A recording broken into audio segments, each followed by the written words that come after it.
প্রচণ্ড পরিমাণ কাজ করাতো। ওখানকার ফোরম্যান ইঞ্জিনিয়ার এত চাপ দিত যে শ্রমিক মানে একটা মিনিট বসতে দিত না, সর্বক্ষণ কাজ আর কাজ। আমরা কাজ করতাম রোডের কাজ, প্রচণ্ড গরমে কেউ মাথা করে পড়ে যেত।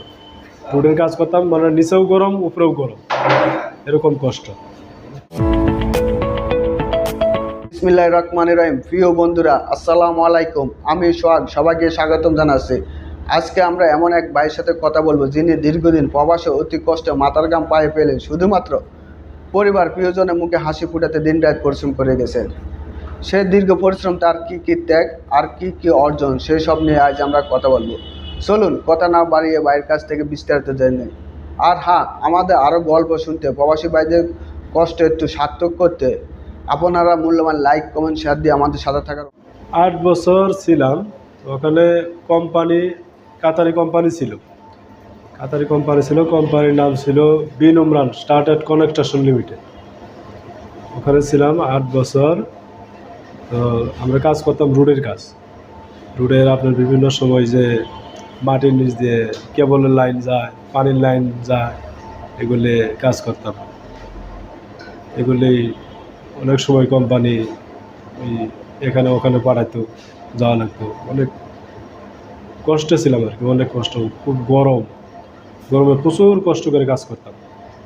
আরব রাষ্ট্রে তো প্রচুর গরম বেশি। আমি প্রথমে যাই, বেতন ছিল 700 রিয়াল। ওখানকার 700 রিয়াল থেকে পরে আমরা কোম্পানিকে জানালাম, দেখ 700 রিয়ালের বেতন তো আমাদের পোষায় না।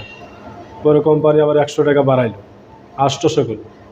800 করার পরে করলাম যে আমাদের তাও পোষায় না, এত কষ্ট করে কাজ করি তো আমাদের তাও পোষায় না। পরে 800 থেকে 900 রিয়াল করলো।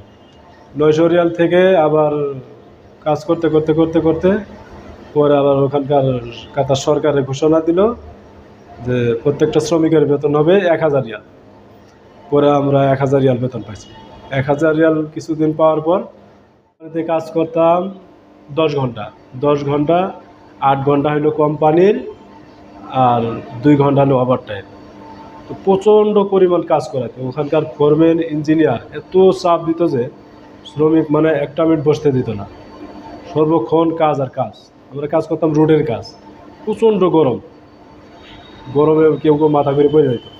রোডের কাজ করতাম মানে নিচেও গরম উপরেও গরম, এরকম কষ্ট। অনেক সময় মাটির নিচেও কাজ করা লাগতো। হ্যাঁ, ওখানে তো আরও গরম, প্রচণ্ড গরম। ওখানে কেউ মাথা ঘুরে পড়ে যেত। পরে ওই যে বেল্ট দিয়ে উপরে উঠাইতো, আর বেল্ট দিয়ে উপরে উঠাই পরে অ্যাম্বুলেন্স আইনে অ্যাম্বুলেন্সে নিয়ে যেত হাসপাতাল। যাওয়ার পরে 8 বছর কাটে। 8 বছরের মধ্যে বেশ মোটামুটি চলছিল, মাসে বেতন পাইছিলাম। রোডের কাজ করতাম পরে বেতন মাঝে ভালোই পাইছিলাম।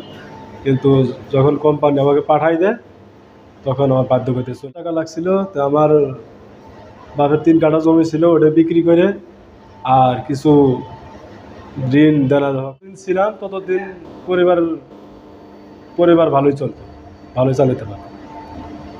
তো এখন দেশে এসে অনেক হিমশিম খাই গেছে। এখন খুব আমাদের আরও গল্প শুনতে, প্রবাসী ভাইদের কষ্ট একটু সার্থক করতে আপনারা মূল্যবান লাইক, কমেন্ট, শেয়ার দিয়ে আমাদের সাথে থাকার অনুরোধ জানাই।